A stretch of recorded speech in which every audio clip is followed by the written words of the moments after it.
Hey everyone, and welcome to a deep dive into some pretty fascinating ideas about how ancient knowledge systems worked. Yeah. We're not just going to be looking at, what they knew, Yeah. right? But how this information was like preserved, and then transmitted throughout generations. Mm-hmm.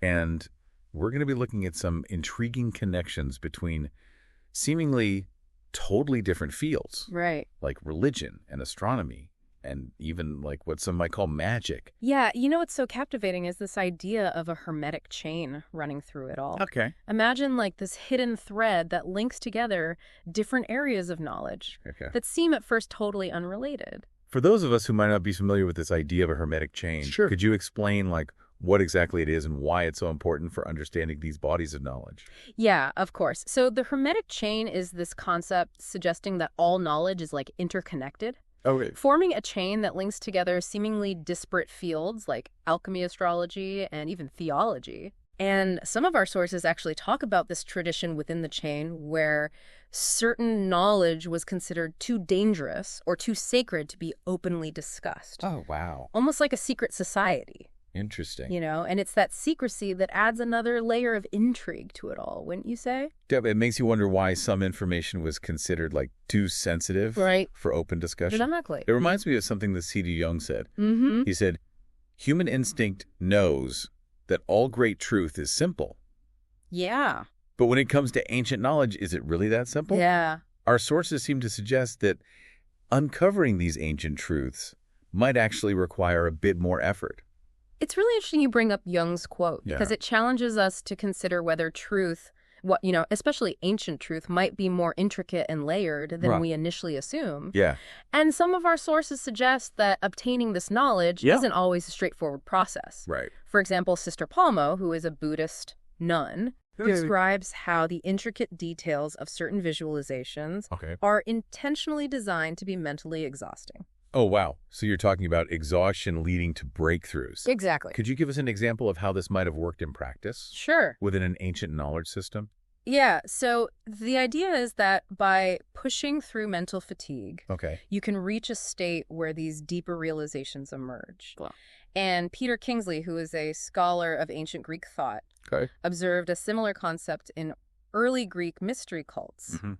These cults involved intense rituals and practices that were designed to push initiates to their limits, Oh, wow. leading to these profound transformative experiences. So it's like pushing through the mental fatigue to reach a higher level of understanding. Exactly. It's not just about passively absorbing information, but Right. actively engaging with it, Yeah. even wrestling with it to really unlock its true meaning. So how does this concept of actively engaging with the material relate to these larger bodies of knowledge we're exploring? Well, think of it this way. Knowledge isn't just a collection of facts. Right. It's information about information. Okay. And Eric Davis, who has written a lot about esoteric traditions, Okay. describes gnosis, which is a type of mystical knowledge, Okay. as this sudden blast of data. Okay. It's the realization that this information even exists. Wow. Like suddenly becoming aware of this whole new realm of understanding. That's a really thought-provoking idea. It's Yeah. almost like you're suddenly tuning into a frequency Right. you didn't even know was there. Exactly.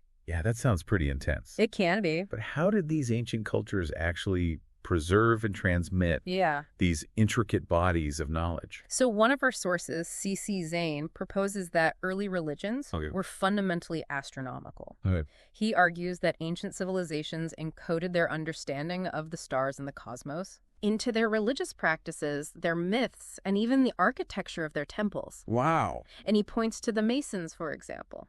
For those of us who aren't familiar with the Masons, Right. could you elaborate on their role in all of this? Well, Zane suggests that the Masons acted not just as builders, Okay. but as binders, Yep. preserving and transmitting ancient truths through symbols and rituals that were embedded in their craft. It's Interesting. like they were creating a secret language, Wow. hidden in plain sight, wouldn't you say? So they used the stars and the stories of their gods as a way to encode Right. and transmit their knowledge. That's exactly. That's fascinating. And we even have a visual representation of this idea Okay. in a painting by Alexis Preller called Priest King. Okay. And this painting depicts a figure who is adorned with astronomical symbols, Oh. suggesting this deep connection between religious authority and cosmic knowledge. It really makes you start to see how intertwined Right. feels like religion and astronomy were Yeah. in ancient cultures. Exactly. And there's another layer to this. Okay. William Irwin Thompson, who's a cultural historian, Okay. argues that myths were often used as the technical language of a scientific elite. Yeah. He suggests that when myths seem most fantastical, Yeah. they might actually be using symbolic language to Okay. describe complex astronomical phenomena. You mentioned that myths might have served as a way to transmit complex scientific information, Mm-hmm. almost like a code. Yeah. Are there any specific examples of this that we can look at? Absolutely. Take the Rig Veda, Okay. which is an ancient Indian text. Okay. And Subhash Kak, who has studied the Rig Veda extensively, Like, argues that it contains an astronomical code, wow. a Stonehenge in words, Interesting. revealing sophisticated knowledge of the planets and their movements. Wow. And Zane points out that this encoding actually served to protect the knowledge, Okay. preserving it for future generations. It's amazing to think that they hid a whole astronomy textbook Correct. within a collection of hymns and poems. Exactly. What exactly does this astronomical code reveal? Well, according to Caucus, Yeah. the Rig Veda reveals knowledge of the length of the solar and the lunar year, Okay. the distances between planets, and even alludes to the speed of light.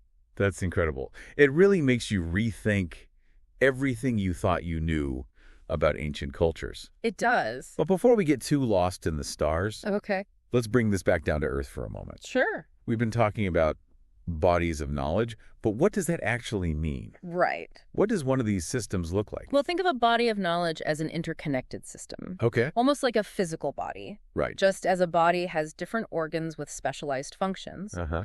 these systems have various components that work together to preserve and transmit information. Okay. And the term corpus is often used to describe these collections of texts and teachings Gotcha. that make up these bodies of knowledge. So it's not just like a random collection of facts. Right. It's a structured system It is. with different parts working together. Exactly. You mentioned Freemasonry earlier. Mm-hmm. Would that be considered an example of one of these organs Yes. within a larger body of knowledge? That's a great observation. Okay. Freemasonry, with its roots in esoteric traditions, Yeah. is a modern example of an organization that claims to preserve and transmit ancient knowledge Ah. through its symbols and rituals and teachings. So it's like a living tradition. It is. This chain of knowledge that's stretching across time, Mm-hmm. connecting us to the wisdom of our ancestors. Yeah, But how does all this connect to the idea of inner and outer worlds? that's a crucial point. Okay.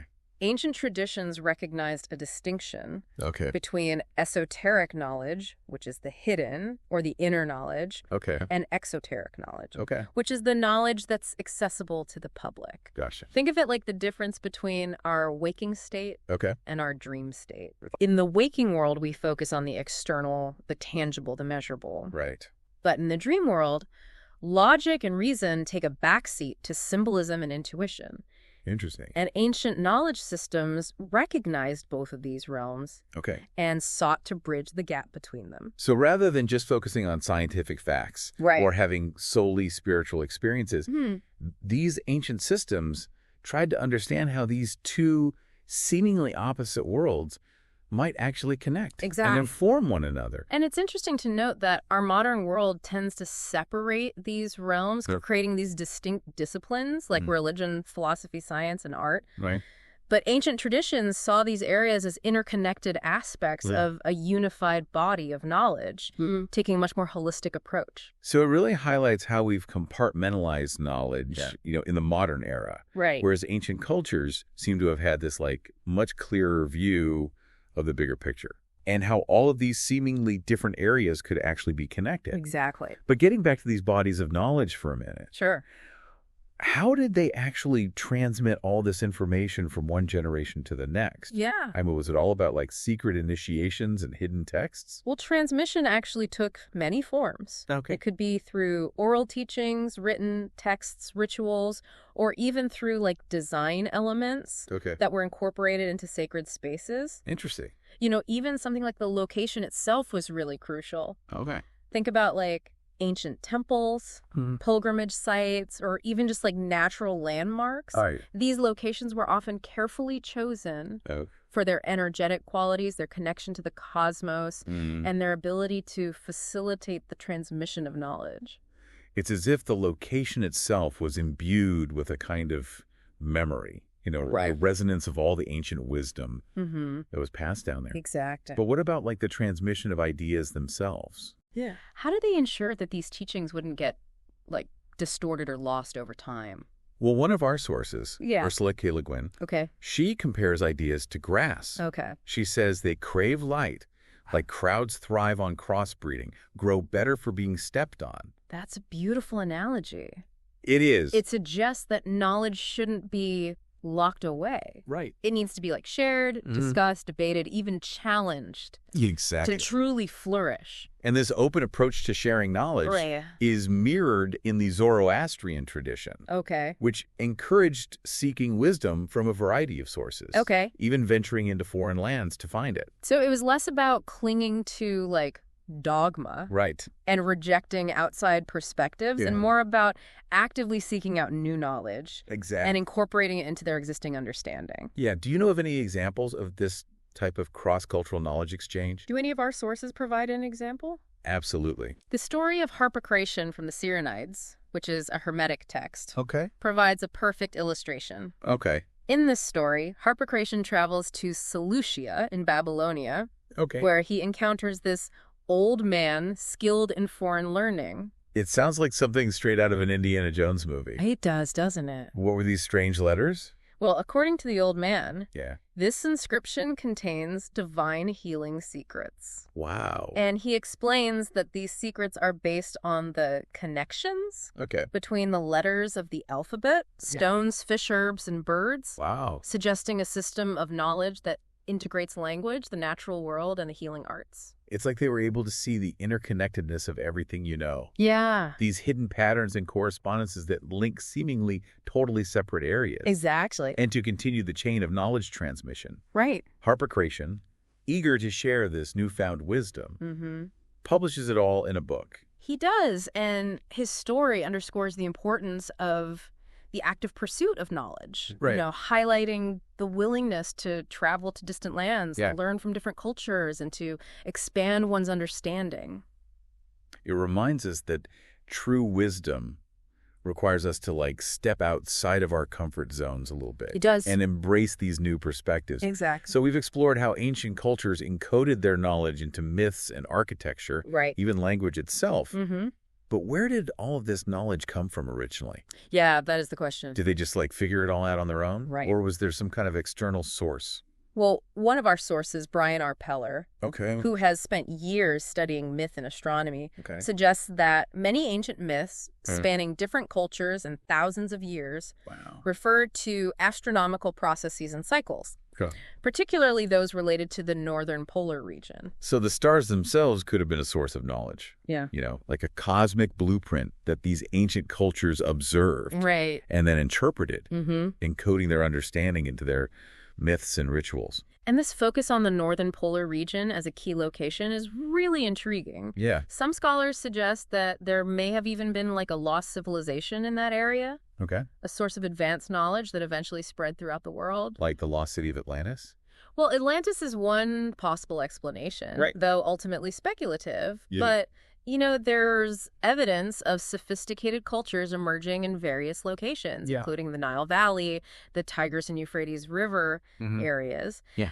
the Indus Valley, and China. Uh-huh. And these civilizations all developed advanced knowledge of astronomy, mathematics, medicine, and engineering. It really makes you wonder if there was some kind of connection between these cultures. Yeah. Some shared source of knowledge that has been lost Right. or forgotten over time. And that's the beauty of exploring these bodies of knowledge. It's a journey filled with mystery and wonder, Right. and the possibility that we might rediscover this lost wisdom Mhm. that could shed new light on our present and our future.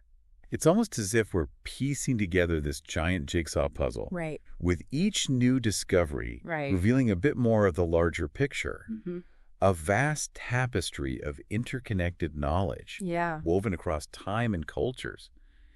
It's incredible to think that something like just the arrangement of stones, Right. or a seemingly simple myth could actually contain so much knowledge. Yeah. And to think that we've only just like scratched the surface of these ancient systems, it seems like they were far more complex and interwoven than we initially realized. You know, it strikes me that these bodies of knowledge weren't just about preserving information. Okay. They were about conveying like a completely different way of seeing the world. Okay. A holistic perspective that acknowledged the interconnectedness of everything. It's like they were working with a totally different operating system. Right.